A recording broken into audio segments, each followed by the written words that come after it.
lift up to the level of T3, look down between your thighs to put the dura mater under tension, maximum extension of elbow and wrist, maximum external rotation, go down to parallel, and then push away. So everything is pushing in opposite directions.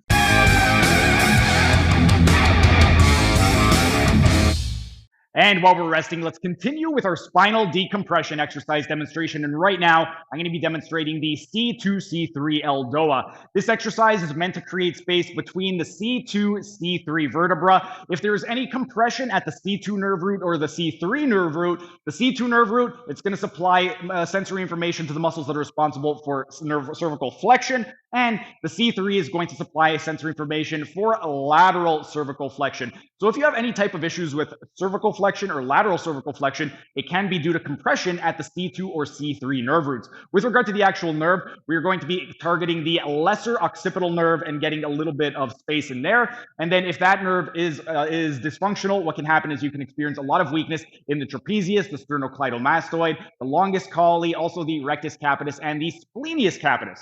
Some of the things that you can also experience is some either pain or paresthesia in either the cheek or the neck. In the neck, you could experience it either in the front of the neck or the side of the neck. And you could also experience something like cervicogenec headaches. If you're experiencing any of those symptoms, you go ahead, give the C2-C3 ELDOA a try. We're going to be in a supine position for this one. And this is a bilateral exercise. So we only need to perform it once. We don't need to do it on each side. What we want to do is once we are in our supine position, we want to start by flexing the hips and knees. When we flex the hips and knees, we want the sacrum to lift up off the ground, and we want everything except for the S1 off the ground. So the sacrum, the base, we're pressing that down. The coccyx, we are pushing away from our body, and the crown of the head is pushing in the opposite direction. So everything is moving in opposites to create as much space as possible. Now, at the ankles, we want to go into dorsiflexion by pointing the toes toward our head, eversion by pointing the soles of our feet away from our body, and then we want to make sure that the abdominals are nice and relaxed. We want to maintain a flat lumbar spine, a flat thoracic spine. We want to keep our chin tucked in, so we're going ahead, and then we want to look down between our thighs to put the dura mater under tension. With the chin tucked in, we want to maintain that retropulsion of the cervical spine, and we want to go into flexion until everything lifts up off the ground to the level of T3. You don't need to lift up any higher than the level of T3. And then the last step is we're going to go into maximum extension of elbow and wrist, maximum external rotation. Bring the arms down so that they're parallel to the ground, and then we're pressing in opposite directions. So our coccyx and our palms are pushing away from our body. The crown of the head is pushing in the opposite direction, and we want to maintain that for 1 minute.